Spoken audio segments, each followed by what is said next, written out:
Vice President Duterte. Good day. Pakinggan natin ito. Ang pagwatak-watak sa panahon na ang daming pagsubok. Kung tunay kayong nagmamahal sa bahayan, gagawa pa kayo ng hakbang para lalong mapalakas ang samahan.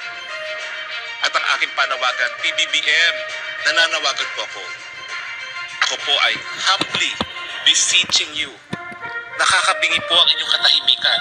At habang kayo po'y tahimik, nagkakawatak-watak po tayo. Survey ng Okta Research. Ano bang nakikita mo sa Dynamics Attorney ng latest survey ng Okta? Well, lahat naman po, ang presidente at ang vice-presidente ay bumaba. Bagamat mas malaking binaba ni BP Sara. Bakit? Kasi kasapi siya na administrasyon. Siyempre, yung pagbaba ng trust at approval rating ng presidente, dala-dala rin ni Inday Sara. At siyempre, hindi naman natin makakaila na yung mga pagbato laban kay Inday Sara na mga hindi makaantay na eleksyon ay naka-apekto rin. Pero naniniwala naman ako na pagkakamali ng mga bumabato kay Inday Sara, napakatagal pa ng eleksyon. Kahit anong mangyari, makakabawit pa si Inday Sara dahil meron pa siyang mahigit kumulang 4.5 taon para makabawi, no? Hello po. Muli, bigyan natin ng komentaryo itong sinasabi ni Rocky. So, galit na galit si Rocky dahil bumaba yung trust rating ng kanyang iniidolo, ano? Itong si Vice President Sara. Okay, so sabi niya dapat daw yung pagkawatak-watak natin ay pigilan dahil nakakasama sa bayan.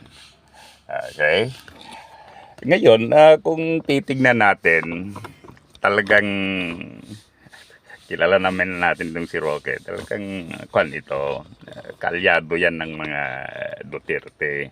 At saka, ang mga Duterte nga, kaalyado ng mga China, ano?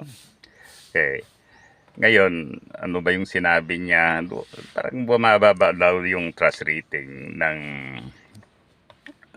ng administration ni Marcos. Kaya natural, bumaba din ang trust rating ng Vice President. Pero kung titingnan nga natin, mas mataas yung pagbaba ng trust rating ng Vice President kaysa doon sa President. Pagkatapos yung pagkawatak-watak, okay, talagang na yan para sa akin talaga, no? Parang illogical, nonsensical, tama ba yung English na yan? Okay. Why?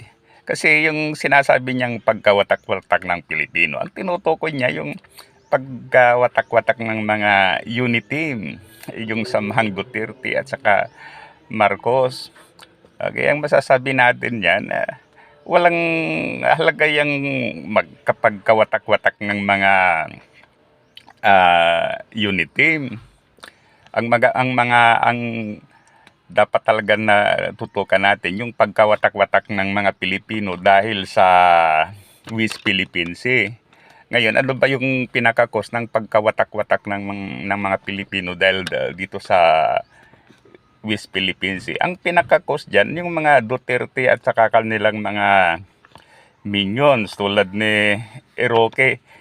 Tama ba naman na kampiyan mo ang China sa issue na yan? Alam naman natin lahat na ang mga Chinese militiamen, Coast Guard, naval vessels ay pumupunta din na sa teritoryo na pag-aari ng Pilipinas.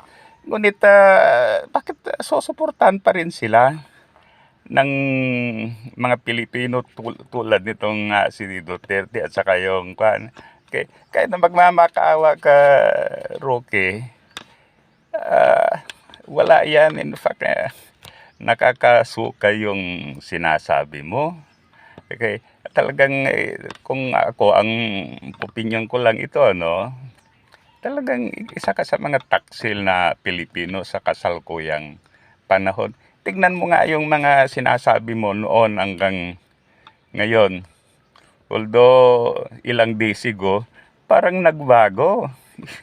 Dati-dati, ang bait-bait sa China, then later on, parang nagpapakita ng pag-about peace.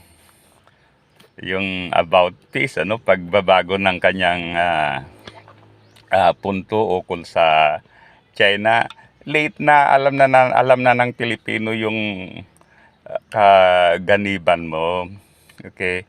Wala nang maniniwala sa'yo, galit-galit ka pa para kang magmamakaawa. Wala yan. Okay? Para talagang magkaisa ang mga Pilipino, dapat wag na kayong magsalita. Itong si Roque, itong si Panilo, yung kanilang mga vloggers, itong si Duterte, kasi tapos na naman ang kanyang panahon. Wag na kayong magsalita, tahimik na lang kayo. Saka itong si itong si Vice President, gawin mo yung trabaho mo, wag puro money matters, confidential, at saka ibigay na yan sa armed forces.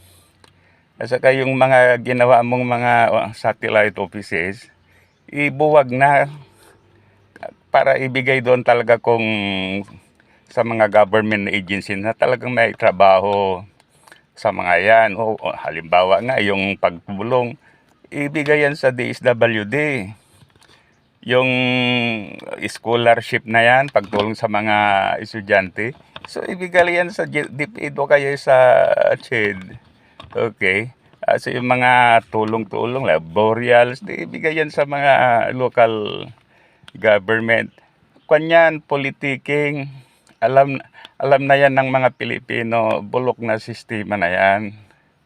Okay, kaya yon, tayo namang mga Pilipino, huwag tayong pabudol-budol uli sa mga taong ito. Tapos na ang kanilang panahon. Mag-taste na lang muna tayo kung hindi tayo satisfied sa government ngayon. Mag-taste na lang tayo hanggang next election. Huwag tayong pabudol-budol kung sakali may mga kodita na and so on ay kinakalat na ganito ang gagawin. Wala na yan. Okay. So, good day sa lahat. It's Sunday. Sana lahat tayo ay mag-enjoy. Dapat feeling positive tayo. So, muli, salamat. Sana i-like at saka subscribe sa ating YouTube channel. Mabuhay tayong mga Pilipino.